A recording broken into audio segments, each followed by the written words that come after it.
സിദ്ദീഖേ കേറിപ്പോലെ നമുക്ക് പണിക്കാരെല്ലാം കേറിപ്പോയി. ഇനി നമ്മളെ തന്നെ ഉള്ളൂ. നമുക്ക് ഭയങ്കര വെയിലല്ലേ, വെള്ളമില്ല, ഒന്നുമില്ല, ഒക്കെ നശിച്ചു പോവല്ലേ, കൃഷി തന്നെ നശിച്ചു പോവാ. പിന്നെ നമ്മൾ നശിക്കാതെ നിൽക്കണു പോലെ. നമ്മൾ കൃഷി തുടങ്ങിയിട്ട് 25-30 വർഷം പോലെ ആയി. 2-3 വർഷമായിട്ട് ഭയങ്കര ക്ഷീണത്തിലാണ്. കാരണം വരൾച്ച കൂടുതലാണ്, മരങ്ങളെല്ലാം വെട്ടിപ്പോയി, വെള്ളമില്ല. നമ്മൾ അത്രയും വെള്ളമൊക്കെ ഉണ്ടായതുകൊണ്ടാണ് ഇത്രയും നിൽക്കുന്നത്. മറ്റേ വെള്ളമില്ലാത്ത ആളുകളൊക്കെ ഒമ്പെല്ലാം നശിച്ചു പോയി, കൃഷികളെല്ലാം നശിച്ചു പോയി. ഈ പ്രാവശ്യം വെള്ളരിക്ക വിഷുവിന് വെള്ളരിക്ക ഉണ്ടാവില്ല, മൊത്തം കൃഷി നശിച്ചുകൊണ്ടിരിക്കുകയാണ്. രാവിലെ നേരം പുലരുമ്പോൾ പാടത്തേക്ക് ഇറങ്ങുന്നതാണ്, വൈകിട്ട് മടങ്ങുന്നതാണ് പതിവ്. എന്നാൽ സൂര്യൻ ഇങ്ങനെ കത്തി ജ്വലിക്കുമ്പോൾ പഴയതുപോലെയല്ല, നേരത്തെ മടങ്ങേണ്ടി വരുന്നു. നോമ്പ് കാലാണ്, ചൂടാണ്, പണിക്കാരെ കിട്ടാനില്ല. ഒന്നാമത്. രണ്ടാമതെന്ന് പറഞ്ഞിട്ടുണ്ടെങ്കിൽ കൂലി കൂടുതൽ. പിന്നെ 6 മണിക്ക് ഇറങ്ങിക്കഴിഞ്ഞാൽ ഒരു 10 മണിയാകുമ്പോഴത്തേന് കയറിപ്പോവും. അതന്നെ എല്ലായിടത്തും ഉള്ള അവസ്ഥ.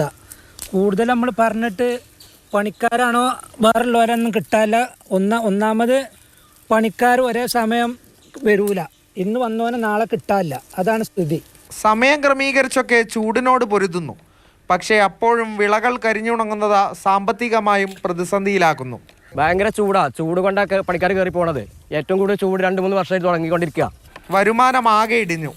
കൂടാതെ സൂര്യാഘാതവും ഭയക്കണം. മെയിനായിട്ട് പറയുകയാണെന്നുവെച്ചെങ്കിൽ ഒരു 10 മണി വരെയൊക്കെ പണിയെടുക്കുക. അതിൻ്റെ മുന്നേ പണിയെടുത്ത് കഴിഞ്ഞാൽ ഒക്കെ ശരീരം തളർന്നിക്കാണ്ട് പിന്നെ ഒന്നും വേണ്ട, വെള്ളം വേണ്ട, ഒന്നും വേണ്ട. അങ്ങനെ തളർന്ന കോലത്തിലുള്ള കടത്തവും കാര്യങ്ങളൊക്കെയാണ്. ആകെ ബുദ്ധിമുട്ടിലാണ്. ആകെ ഒരു അരമണിക്കൂർ ഈ വെയിലത്ത് നിന്നപ്പോൾ തന്നെ എൻ്റെ അവസ്ഥ ഉണ്ടല്ലോ. അപ്പം മണിക്കൂറുകളോളം പണിയെടുക്കുന്ന ഇവരുടെ കാര്യം നമുക്ക് കണ്ടു തന്നെ മനസ്സിലാക്കാവുന്നതേ ഉള്ളൂ. കൊടും ചൂടാണ്, പടപൊരുതിയുള്ള അതിജീവനമാണ്. Cameraman Prajosh കുമാറിനൊപ്പം Arun Amrithanath, Mathrubhumi news, Malappuram.